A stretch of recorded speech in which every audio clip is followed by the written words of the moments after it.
अहम खबर सांगड़ से। बिजली चोरों के खिलाफ एसक्यू सांगड़ की कार्रवाई जारी। SDO sub division AD Chandio की सरबराही में सांगड़ में इंडस्ट्रियल के मालिकान के इलाके में कार्रवाई।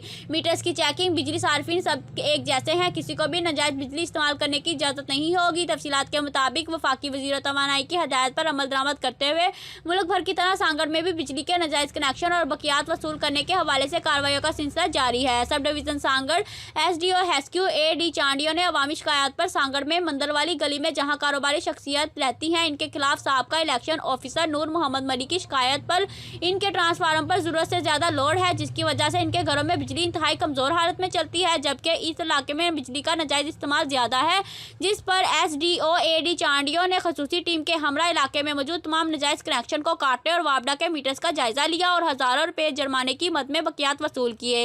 हमारी न्यूज से इशफाक अहमद की रिपोर्ट। मजीद खबरों के लिए देखते रहें हमारी न्यूज HD।